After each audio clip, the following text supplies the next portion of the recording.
जी नईम हैदर पंजौता साहब, खान साहब से आपकी ताज़ा तरीन मुलाकात हुई है, क्या कुछ बात हुई, क्या गुफ्तगू हुई बताइएगा, और केसेस के हवाले से भी अहम डेवलपमेंट सामने आ रही है, बताइएगा। खान साहब से मुलाकात हुई है और ख़ान साहब के हौसले, हिम्मत, जज्बा वो जैसा आपको पता है कि बुलंद।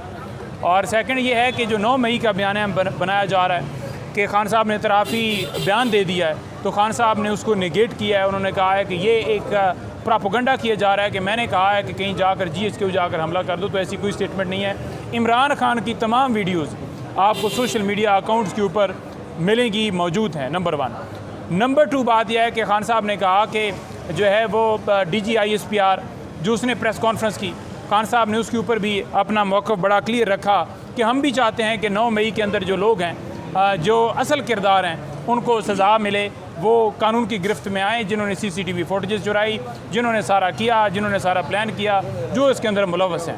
ठीक है, तो तफसील से उन्होंने उसके ऊपर भी बात की। तीसरी बात यह है कि खान साहब ने रऊफ़ हसन साहब और तमाम जितने हमारे ये लोग आज आपने देखा कि अरेस्ट और सारा मामला चल रहा है, इस सारे मामले के ऊपर भी शदीद मज़म्मत की है। और चौथी चीज़ ये है कि खान साहब ने जो रेफरेंस है उसके ऊपर दस्तखत कर दिए हैं, जो आमर फारूक साहब के ख़िलाफ़ सुप्रीम जुडिशल काउंसिल में जा रहा है। और उन्होंने दस्तखत, हमने जब बताया कि ये आमर फारूक साहब वाला जी रेफरेंस है, तो खान साहब ने कहा कि अच्छा ये वो वाला है, तो हमने कहा जी ये वो वाला रेफरेंस है। तो खान साहब ने कहा कि इसके ऊपर दें फ़ौरन दें। और खान साहब ने देखा, उन्होंने कहा कि इसके अंदर ठीक लिखा बनाया। हमने कहा जी जो आज तक जितनी ज़्यादतियाँ की गई हैं, एक एक चीज़ को उसके अंदर हमने मेंशन किया है। खान साहब ने उसके ऊपर भी दस्तखत कर दिए हैं। और जो काजी फायज़ी साहब हैं, उनके हवाले से भी एक हमने दरख्वास्त दी है कि कैसे काजी फायज़ी साहब की अहलिया जो हैं इमरान खान के ख़िलाफ़ बयान देती रहीं और इमरान खान के ख़िलाफ़ कार्रवाइयों का मुतालबा करती रहीं। वो चीज़ भी, वो एप्लीकेशन भी खान साहब ने देखी और उसके ऊपर भी खान साहब ने दस्तखत कर दिए हैं। तो आप देखेंगे कि इंशाअल्लाह ताला वो जल्द उसमें हम कर देंगे। और आमर फारूक साहब के ऊपर भी हमारा एक लाएअमल बनाया है कि हम एक लीगल टीम जो सारी है वो हम जाएं और जाकर ओपन कोर्ट के अंदर भी उनके ऊपर अब हम इतराज़ करेंगे, क्योंकि अब ये टाइम आ गया है कि खुलकर सामने जो है वो अदालत को बात की जाए। क्योंकि पहले इंस्ट्रक्शंस जो हैं जिस हद तक होती थी कि आपने रेफरेंस दायर करना है या नहीं करना, उस हद तक थी। अब क्योंकि रेफरेंस वाला मामला आ गया है, तो लिहाजा हम खुल के जाएंगे और उनसे कहेंगे कि जनाब आप शफ़क़त फरमाएँ, खान साहब को आप पे एतमाद नहीं है तो आप केसेस जो हैं वो ना सुनें। रेफरेंस कब तक दायर करेंगे आप लोग? आज हमारी तैयारी है कि आज ही हो सकता है, अभी दायर हो गया और हमने टीम भिजवाई हुई है रेफरेंस के हवाले से। और इंशाअल्लाह ताला रेफरेंस जो ही दायर होगा आपको सारी अपडेट्स मिल जाएंगी। और इसके अलावा जो अपना आपके हैं चीफ़ इलेक्शन कमिश्नर, तो खान साहब ने उनके भी पूछा कि वो जो रेफरेंस था वो क्या बना, तो वो अली ज़फ़र साहब को तो उन्होंने कहा था कि सोमवार तक आप लेकर आ जाएँ, लेकिन वो शायद उनकी तैयारी अभी मुकम्मल नहीं हुई, तो वो जिस वक्त लेकर जाएंगे तो उसके ऊपर भी कर देंगे। तमाम मेंबरान के ऊपर भी रेफरेंस फ़ाइल करने जा रहे हैं। इसके अलावा केसेस की सूरत हाल ये है कि हमें इतला मिली है कि खान साहब का मिलिट्री ट्रायल जो है वो करने जा रहे हैं। और मिलिट्री ट्रायल के लिए खान साहब को अडयाला जेल से लाहौर जो है वो शिफ्ट करने का प्रोग्राम बनाया गया है और मिलिट्री की कस्टडी में ले जाने का हम सुन रहे हैं। तो हम पहले से एडवांस में शदीद अल्फाज में मज़म्मत करते हैं और हम पूरी कौम से ये कहते हैं कि कल जुम्मे को पूरे मुल्क के अंदर एहतजाज है, तो आप सब निकलें। ये जो फस्तायत है, ये जो जुल्म है, ये जो जबर है, इसके ख़िलाफ़ आवाज़ बुलंद करें। कोर कमेटी के अंदर भी ये सारी हमारी बात डिस्कशन हुई है, जिसमें हमने वहाँ पर रखा है कि ये यहाँ से अडयाला जेल से खान साहब को लाहौर शिफ्ट करने का इरादा रखते हैं और ये प्लानिंग बनाकर बैठे हुए हैं। तो इंशाल्लाह आप देखेंगे कि उसके ऊपर भी हमारा कंप्लीट रद्द-ए-अमल आएगा। और इसके साथ साथ जो 9 मई के केसेस हैं, आज वीडियो लिंक के ज़रिए भी खान साहब को पेश किया जाना है और दीदार के लिए काफ़ी लोग वहाँ पर पहुँच चुके हैं जो खान साहब का दीदार करेंगे। दीदार मुर्शद जो है वो आपको पता है कि जहाँ पर दीदार मुर्शद की बात आती है तो फिर लोग जो हैं वो इकट्ठे होते हैं, जमा होते हैं। तो लोग आज वहाँ पर जा रहे हैं और वकला भी जा रहे हैं, वो आज खान साहब का दीदार भी करेंगे। क्योंकि डेफिनेटली एक अरसा है, एक अरसे में आपने देखा कि सुप्रीम कोर्ट में भी चंद लोग थे जिनको जाने दिया गया या वो एक तस्वीर वायरल हुई। तो आज हो सकता है फिर एक नई तस्वीर आए। हम तो ये हर वक्त ख्वाहिश करते हैं कि खान साहब भी हमें नज़र आए हर जगह पर, लेकिन जब बैठते हैं टीवी पर तो ये कार्टून, कोई गंजा, कोई पीला, कोई नीला, वो हमें नज़र आता है।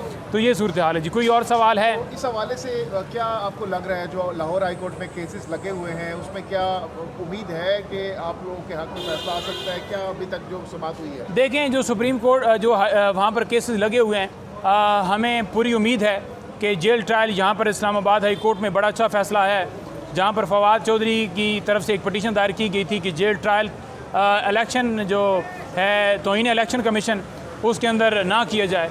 तो अदालत ने फ़ैसला दिया है, जेल ट्रायल को कलअदम करार दिया है, और हम उम्मीद रखते हैं कि मिलिट्री ट्रायल को भी चैलेंज कर दिया गया है कि उस जो जेल ट्रायल है वो ना किया जाए। जो जेल ट्रायल करने का इनका प्रोग्राम है, तो अब उसके अंदर सलमान सफदर साहब वहाँ पर ये पटिशन लेकर लाहौर हाई कोर्ट के अंदर जा चुके हैं, और हम यही सदा करते हैं कि फेयर ट्रायल हर एक का हक़ है। 2 दिन में अगर वहाँ पर बैठा हुआ कोई कर्नल, कोई मेजर, कोई भी बंदा है, वो 2 दिन के अंदर अगर फ़ैसला देगा जिसको ना कानून का पता है, ना कायदे का पता है, ना आइन का पता है, तो फिर वो आप समझते हैं कि क्या वो फेयर ट्रायल होगा।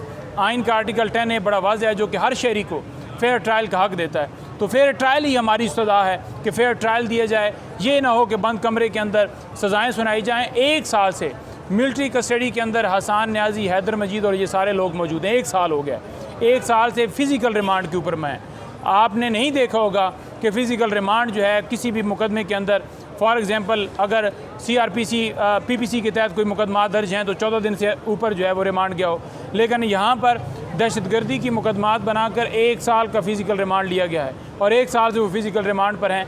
और वहाँ पर काजी फैसल साहब जो हैं वो कहते हैं कि गर्मियों की छुट्टियों के अंदर भी रिव्यू पटिशन लगा कर मखसूस नशिस्तें किसी सूरत जो है नून लीग को, पीपल्स पार्टी को दी जाएँ। अच्छा, नए तोशाखाना केस में क्या पेशरफ्त हुई आज जो नए तोशाखाना केस लगा हुआ है इस्लामाबाद हाई कोर्ट में? कोई सुना है कि एतराज़ भी किया है जस्टिस आमिर फारूक के? देखें, वो एतराज़ जो है वो हमारी प्लानिंग के तहत ही हुआ है, और एतराज़ भी इसलिए किया है क्योंकि जब आप इंसाफ ना दें, जब आप इंसाफ ना दे रहे हों तो डेफिनेटली ये सारी सूरत हाल है।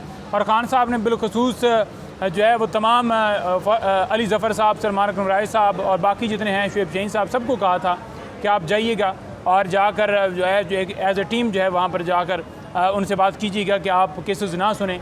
मुझे पूरी उम्मीद है कि सारी टीम वहाँ पर गई होगी और सब ने जाकर कहा होगा, और यही है कि हम ये कहते हैं कि वो केसेस से पीछे हट जाएँ। तोशाखाना केस के अंदर जो गिरफ्तारी डाली गई है उस वक्त डाली गई है जब खान साहब और बीबी साहबा ने बेल्स फाइल कर दी थी, वो गैर कानूनी गिरफ्तारी है।